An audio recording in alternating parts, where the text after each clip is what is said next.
Support bei Kinect für Xbox 360. So yeah, we're in the Blizzard Activision booth now with most people will acknowledge you. It's Tom Chilton and Chris Metzen for, right? Chris Robinson. Oh, I'm sorry. And Chris Robinson for World of Warcraft. Yesterday there was a press conference where you already gave some details on patch 4.3. Right. I would like to go a little bit into detail with the transmogrifier. Absolutely. You said that the feature is going to be that you will be able to adapt your current items you wear with the style you like. Is that correct? Right, that's exactly right. Although you do have to own both of the items. So you'll have the item that has the stats that you want, and you've got the item that has the art that you like, and then you'll use the transmogrification to combine them into one. But you need both of the items to be That's able to correct. do that. So in case I want to have like a Tier 1 set, I have to go to Molten Core, get it, and then transmogrify it? That's exactly right. Okay. Now, it's important to remember that they're not consumed. It simply applies that art onto the item with the stats that you like. So it's not like you have to farm it every single time you want to do that. So just one time, and put it in the void storage, is that correct? Exactly. Okay. Another thing with patch 4.3, you said that the Deathwing encounter is coming into play. Right. Is it going to be the only raid coming new into the game, or It is not the only raid boss. There are going to be many raid bosses that lead up to Deathwing, and those take place in a variety of different environments for the new raid zone that we're creating. Deathwing's a little bit different in that the Deathwing fight takes place in multiple places. It has essentially multiple chapters, and even some of those chapters have multiple phases within them. So Deathwing's a much more extensive fight than anything we've ever done before. so that means you have to go with your raid to different dungeons, whatever, to fight different phases of it? You don't actually have to go into literally different instances, but there are different, completely different locations within the instance. So at one point, for example, you'll be fighting Deathwing at Wormrest Temple, and then the battle moves as you get onto his back and you're flying over the Maelstrom to fight him while on his back to try to bring him down to the ground. Sounds very interesting. Another thing, I want to go a little bit away from patch 4.3. The Real ID feature, the Real ID party feature, Right. like a lot of people thought it's going to be like premium based, you have to pay. Right. How come you decided not to do it on the premium thing? Well, I mean, ultimately, I guess as much as possible, we like for our features to be accessible to everybody without any kind of additional charge. What we had originally thought was that the Real ID party was just an extension of the paid character transfer that we already do.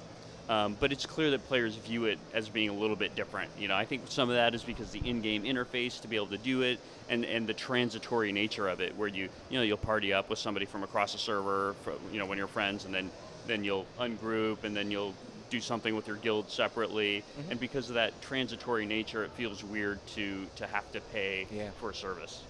So right now it's like limited to like 5-man parties. Is there like a chance there's going to be like a real party raid? Like, Right. Is that? Our first plan is to extend it to the random battlegrounds so that the players can do the normal, pick up group battlegrounds through the Real ID friend across servers.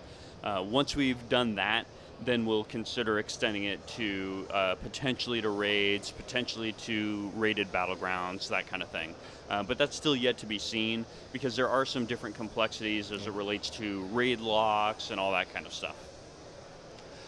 Okay, another question. With Diablo 3, there's going to be like a real money auction house, whatever you call it.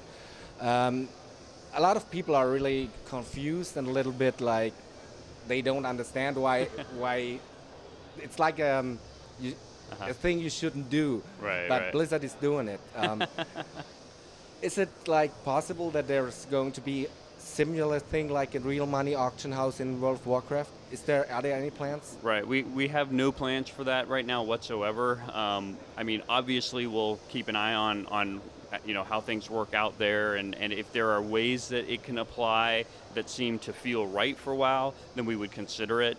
But there are definitely big differences between the games that make it work for Diablo 3, but a direct translation wouldn't work very well for World of Warcraft.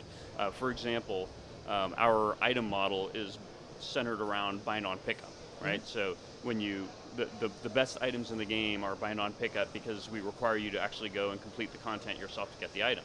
And so inherently you already can't put that on the auction house, and we don't plan to change that. Then also, gold as a part of the economy in World of Warcraft is very important to us, and we feel like if we really had a strong real money transaction economy, that it would take away from the importance of gold.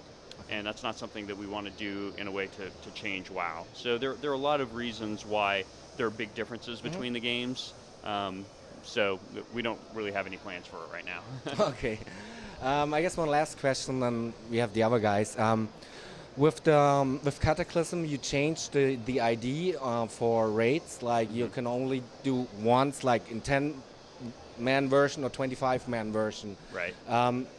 There was also a lot of confusion about that, and a lot of people who didn't like it. Yeah. I mean, you're getting a lot of feedback from players. How do you see that change? Is it something positive you want to stay with? Or I'm actually very conflicted about that change. I mean, it certainly has had the positive effect of not feeling like you have to do two different sets of raids. There were a lot of players that felt like, well, if I want to be as competitive as possible, I've got to do my 25-person raids, then I've also got to do the 10-person raids, and it felt like players would burn out faster on the content because of that. The downside, though, is that at the same time, it gave people something else to do during the week. And a lot of people, they would do their 25-person raid, and it's like, oh, well, now I'm going to gear up my alt, and so I'll take my alt through a more casual 10-person raid. But then on the flip side, one of the cool aspects of it is that it means that we were able to set the item level to be the same between 10 and 25-person. And that was actually a very important goal for us to reach. So I think that going forward, we'll probably make some changes to the way that we do that, and try to kind of better satisfy all the parties involved. But I'm definitely, I wouldn't say that we got it perfectly yet. Okay, so it's still into development. Yeah.